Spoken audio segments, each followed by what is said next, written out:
The movie begins with Tom, the owner of a used bookstore in New York City. On that particular day, a young PhD student named Sandra entered the bookshop to find the perfect birthday gift for her professor. Her passion for books catches the eye of the charming owner, Tom, a fellow book lover who can't help but strike up a conversation with her. While totaling the purchase, Tom asks Sandra out on a date, but to his disappointment, she refuses with a gentle smile, revealing that she likes being single. Respecting Sandra's decision, Tom tries to swipe her card for payment, only to have it repeatedly declined, so the woman has to go back empty-handed. In a grand gesture of kindness, he hands her the book and urges her to return and pay for it whenever she can. Later in the evening, when Tom is closing his store, he is approached by Sandra, who pays for the book before agreeing to go on a date with him. The two spent quite a great deal of time at a Japanese restaurant. It turns out that Tom pursued his career as a writer, but his mom's death and his war with depression made him give up his passion and find solace in the walls of a bookstore. Sandra's story is quite heartbreaking, as she and her brother had to hop from one foster family to the next after their parents' deaths. Ever since Sandra read Jane Eyre's novel from the novel collection of one of her foster parents, she fell in love with the books. The uncanny resemblance between the personalities of the two book readers sparks a love story that continues until everything changes in a few days. Tom's visit to Sandra's house takes an unexpected turn when, one night, they're interrupted by a relentless thudding at the door. According to Sandra, it's her brother Jason who's in desperate need of cash to settle a drug debt. She also reveals to Tom how Jason got unlucky with the foster homes. Some of the houses he was put in were a nightmare, making him the person he is today. Despite seeing her brother's violent attitude, Tom keeps dating Sandra and even comforts her when she needs it.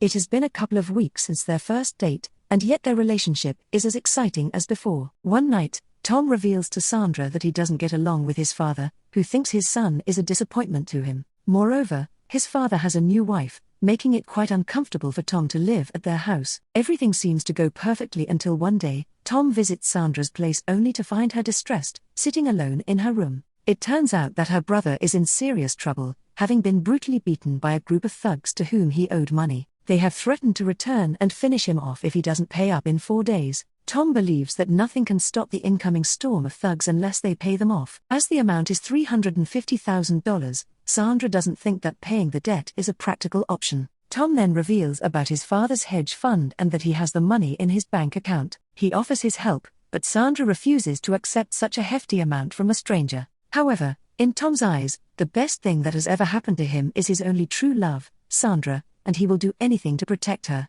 With no option left, Sandra decides to take the favor, only to pay it back one day, no matter how long it takes. After promising to meet Tom that evening, Sandra departs to deliver the money. Unfortunately, that evening, when Tom waits for Sandra at the restaurant where they had their first date, she doesn't show up. She even disappears from her apartment, never to come back again, leaving Tom distressed. The scene then switches to Sandra, where we finally get to see her for who she really is. The movie flashes back to when Sandra visits her parole officer at a bar a few weeks earlier, before she meets Tom. It turns out that the seemingly cute and innocent Sandra is none other than a parolee with a long criminal history. The parole officer begins to inquire about Sandra's job, to which she replies that she has been working at Starbucks. But it doesn't take long for her lie to unravel when the astute officer uncovers that she hasn't been to work in a month. As getting fired from the job violates the parole agreement, and she admits that she smoked weed the night before, the officer has no choice but to arrest her. Just then, an affluent man named Max approaches and bribes the officer to let Sandra go.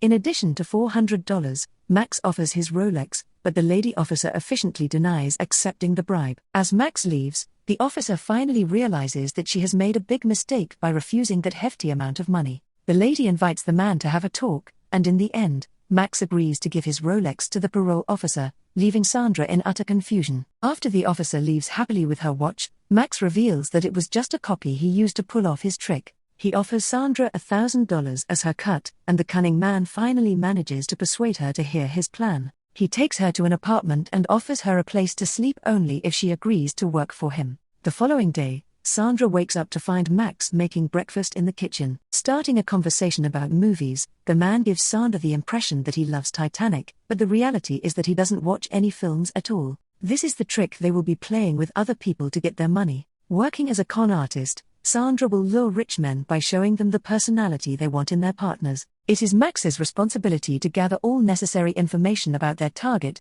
making it easy for Sandra to pull off the theft. But unlike Max's expectations, he finds that Sandra spends that night smoking weed instead of focusing on her plan. In a fit of rage, he throws her out of the apartment and even from their elaborate scheme. When Sandra begs for pardon, Max finally agrees to let her in, but only if she remains clean throughout the mission. The following day brings a lot of work for Sandra, as she has to learn and memorize Tom's favorite books, quotes, and even writers. Not only does she have to understand Tom's interests, but she also has to create a whole new persona for herself. Everything she told Tom, from her education to her family background, was a total fabrication. Practicing each sentence required her days of cramming and using brain-boosting techniques to grasp every detail, all in the name of winning Tom's heart. After days of working hard, Max takes Sandra to dinner and asks her to seduce the man sitting on the counter. Being a pro, it only takes Sandra a few minutes to pull off her seducing tricks to get into the man's room. But just as they're about to get intimate, Max storms into the room, taking on the persona of Sandra's ex-boyfriend and accusing her of infidelity.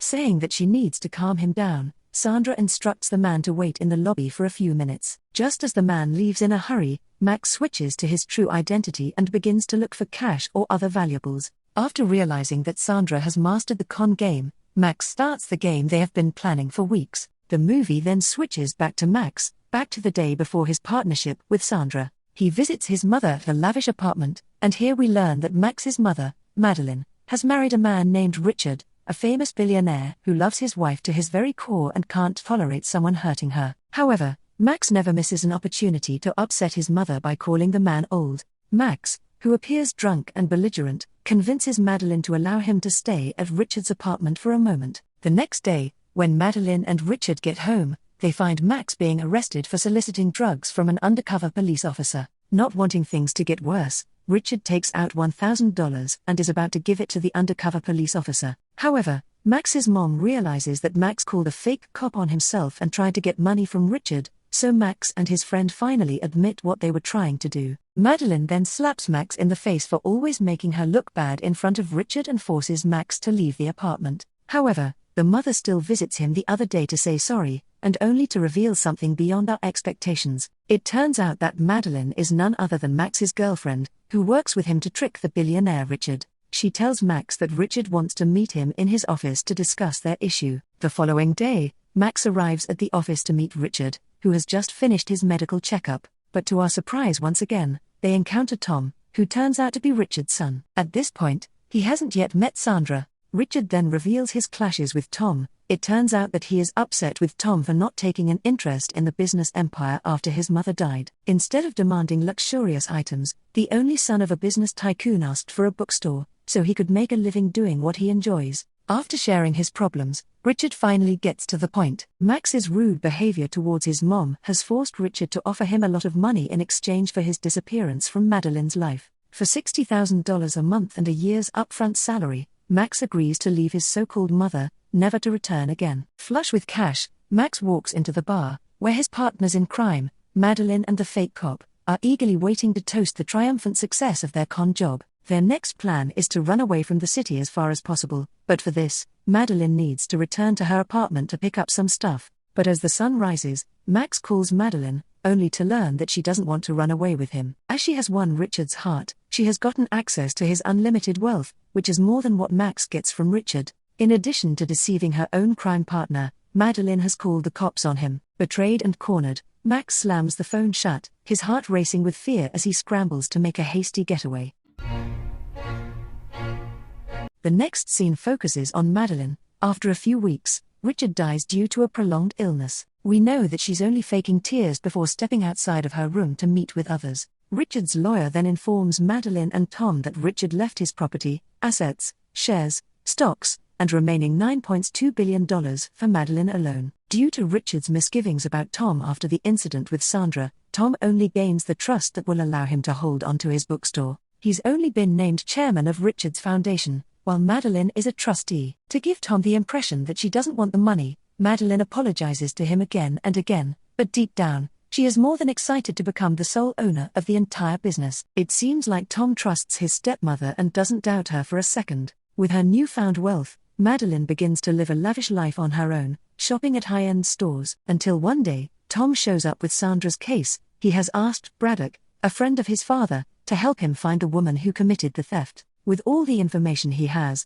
Braddock thinks that Sandra can't do this kind of con alone, which means there is more than one person behind this elaborate scheme. The following day, Madeline tries to talk Tom out of pursuing Sandra's case by telling him that he doesn't care that the money was stolen and that all he wants to do is meet Sandra. Madeline manages to manipulate Tom into forgetting about the bad girl. Although Tom stopped his men from looking for Sandra, it turns out that they followed the last lead and somehow found her. After seeing her in a worn-out condition in their apartment, Tom tells his men that it's true that Sandra wasn't working alone. It turns out that Sandra's accomplice, whom we knew as Max, betrayed her and left her with nothing. According to Sandra, the guy taught her everything about Tom, and he had some sort of connection with Tom's family. Sandra regrets her decisions, and Tom can't help but allow her to stay here until she is recovered. Hearing this, Madeline refuses because they cannot trust a junkie like her, but Tom insists. In order to settle things with Sandra, Madeline visits her in her room, and it turns out that Sandra knows everything about Madeline from Max. Sandra wants to make things right and is now ready to confess Madeline's crimes. When Madeline insists on making a deal,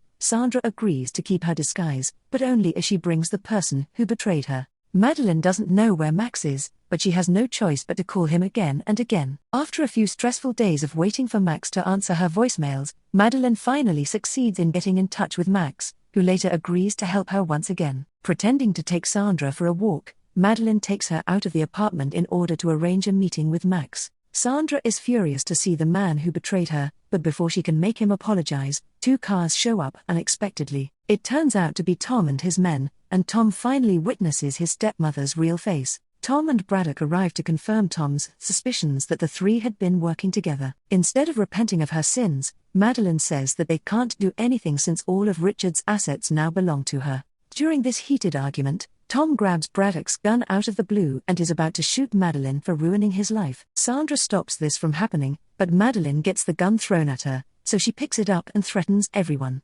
Frustrated, Tom grabs the pistol in Madeline's hand and makes her pull the trigger, resulting in his demise. Tom's men believe that Madeline was the killer, and he is about to report this to the police. Madeline gets panicked since she doesn't want to spend the rest of her life in jail. Desperate to avoid prison, she immediately calls her lawyer and gets her inheritance transferred to Richard's foundation, earning a way out of this trouble. Braddock escorts the three of them to the plane, where Sandra boards it with Madeline and Max. Madeline reminds Max that she will retain control of the money since Tom is dead and she is the trustee of Richard's foundation. Sandra, hearing that they still talk about money after Tom's dead, excuses herself to the bathroom. Madeline and Max's suspicions are aroused when they notice that the stain on Madeline's sleeve is not real, meaning Tom is still alive. Madeline suspects Max is behind this, but Max denies it, and that's when she realizes Sandra has been in the restroom for some time. As she looks inside the bathroom, she witnesses that Sandra is already gone. We now move to the last part, where the true nature of the scheme is revealed.